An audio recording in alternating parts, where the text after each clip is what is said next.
What's going on, guys? Welcome to Everything Always. My name's Michael Roman. Who would have guessed that Tony Stark's death would become such a point of contention, something that felt so final at the end of Avengers Endgame, but still the posthumous debate rages as to whether Tony is now an AI in the MCU or that was merely a pre-recorded hologram. Now, during his outro narration as a hologram, the directors and the writers made sure to have Tony Stark say that that was a pre-recorded message in case things didn't go well, but there's actually mounting evidence, including one huge piece of evidence during that exact scene that points to the fact that he may actually be an AI in the MCU. I'm going to explain everybody's argument on that side and then offer my own opinion as to what really may be going on. But first, if you could grab the subscribe button, we're giving away 2 PlayStation 4 Pros as well as a whole slew of other Marvel related stuff, including tickets to go see Spider-Man Far From Home in IMAX as soon as they go on sale. All you have to do, hit the subscribe button, then hit the notification bell, leave a like and a comment on this video, and if you want, stick around to the end of the video.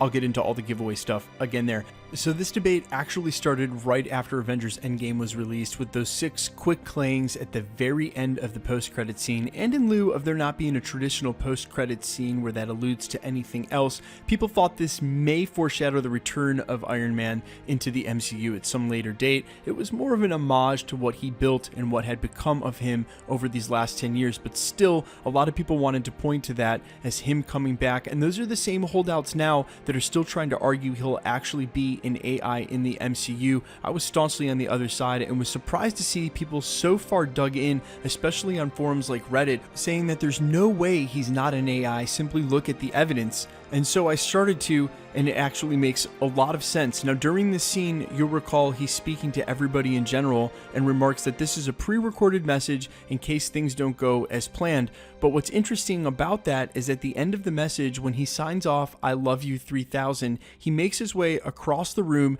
bends over, and looks directly at his daughter. Now, you could imply that they're simply cutting the frames this way to make it look like that, and he wasn't looking at one person or place specifically, but the way that it's cut and the way that he moves doesn't make it look like he knows where his daughter's seeing. This would implicate that he's actually an AI and not just a hologram. How would he know where his daughter would be? How would he know how to look into her eyes and sign off like that? He would have been doing this by himself, not knowing who would be in the room when they played this. And even if this was specifically for his family and specifically for his daughter at that, how would he know where she was sitting? Also, notice they positioned the helmet on the table, but he seems to be referring to the room and looking at them as he speaks. Now, obviously, this is a reach because he says this is a pre-recorded message, but the MCU went a long way in setting up 2 other AIs that have existed and still exist in the MCU. The first of which is Vision. That was an AI, an artificial intelligence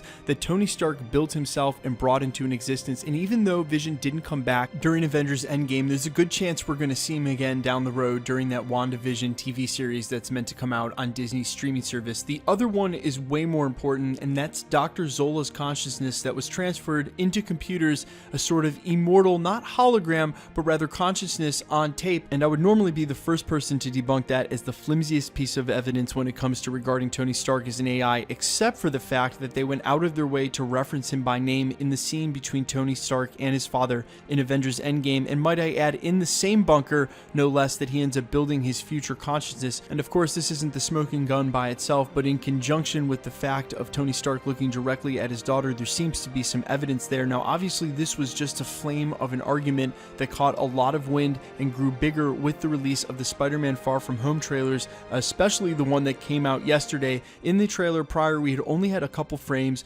of Peter Parker with those glasses that he gets from Stark Industries, and a couple people claimed to see Tony Stark's reflection, or rather the Iron Man helmet reflection, in those lenses. Now, they go a long way in explaining why he has them in the first place, but as I argued yesterday, this just may be a normal piece of ancillary SHIELD issue equipment and not specific to any sort of Tony Stark hologram or message for Peter Parker. Rather, maybe there might be a lot of SHIELD agents who have these glasses. Now, you obviously noticed that there was a card or some sort of envelope below those glasses, and maybe just a note from Stark that says, "These are for you, kid," or "Thought you might want these," something like that. But for the same reason, I don't think we're going to see Tony Stark in any form, hologram, AI, or otherwise, in Spider-Man Far From Home, is the same reason that I do not think that he is an AI, and none of this is evidence enough for me. There's two clear reasons why we won't be seeing a Tony Stark AI in the MCU, or at least anytime soon, and both of them make a lot of sense. The first of which is he was one of the most major players in the MCU, if not the most major player, starting it all off. You don't want to cheapen his death by bringing him back less than 3 or 4 months later.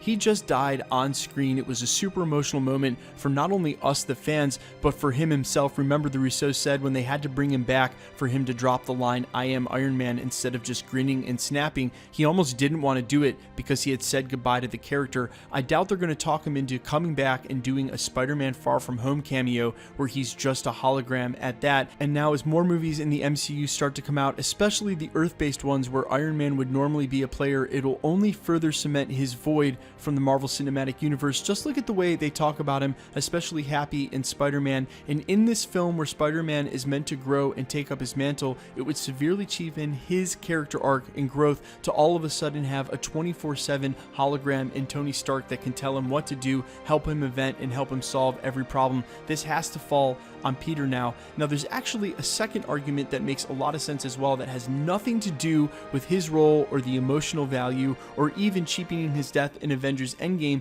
but more to do with the monetary costs and the actual logistics of having a Tony Stark AI now permanently in the MCU. If you use it once, there's always going to be the question of why didn't you just use it again? And any problem that comes up in the future, especially regarding technology and alien technology, they're going to want to run it by Tony Stark. Also with characters like Spider-Man and or the Avengers, the franchises where he was a heavy player, again, it's going to make sense to want to always have him around or have him in some sort of heads-up display or always interacting with the team. And that means that you've got to continue to pay Robert Downey Jr. insane amounts of money to come be in your movie. Plus, why would he want to do that? Why would he want to stay in the Marvel Cinematic Universe except now only be a Jarvis, only be a voice instead of getting to act? You're taking an immense, amazing talent as an actor and then just pigeonholing him into voiceover acting. Now look, if somewhere down the road this makes sense during a Secret War, all of a sudden Tony pops up as an AI, or there's an additional message, an additional video recording,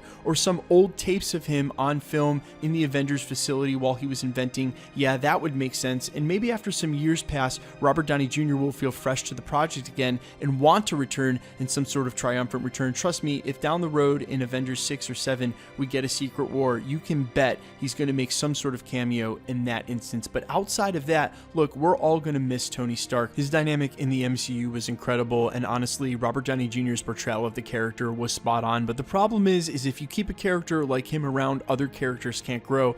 And specifically with Spider-Man Far From Home right around the corner, it's Peter Parker's turn to fill his mantle. Now, obviously, as we go forward into Avengers 5 and further down in the franchise, other characters are going to take up the role of leadership. Characters like Captain Marvel, Falcon as Captain America, and you might be surprised at some others, but undoubtedly Tony Stark fills up an entire room when he's in it, no pun intended. And when it comes to Tony Stark in the MCU, he really did have to move on if any of the other players were going to grow. Now, of course, this was the same for Captain America. That's why they ended his storyline the way they did, and we're going to retain some of the original members. Thor and Hulk are still around. I don't think we'll ever see Ronan again, and of course we all know what happened to Black Widow.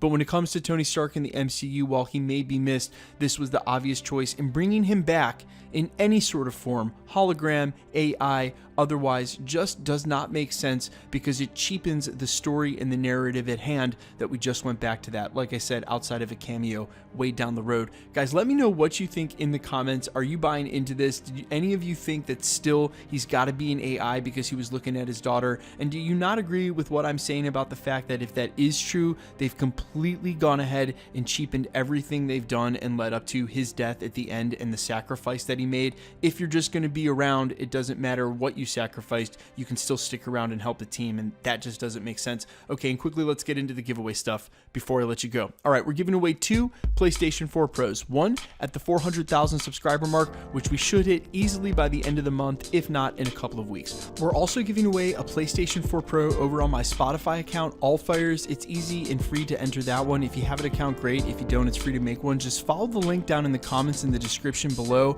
Follow my account, Allfires, on Spotify, stream the song, then screenshot that and send the screenshot to everythingalwaysYT@gmail.com. Far fewer people are going to jump through all those hoops and do that than subbing here at the channel, and it'll greatly increase your odds of winning a PlayStation 4 Pro. At the channel, we're also giving giving away tickets to go see Spider-Man Far From Home in IMAX as soon as they go on sale, as well as some awesome Hot Toys stuff throughout the summer. All you have to do to win that or the PlayStations here at the channel are hit the subscribe button, then hit the notification bell, leave a like and a comment on this video, and the more videos you like and comment on, the better chance you have of winning. My name's Michael Roman. This is Everything Always. Thanks for checking out the channel, guys, and stick around. We'll be posting again real soon.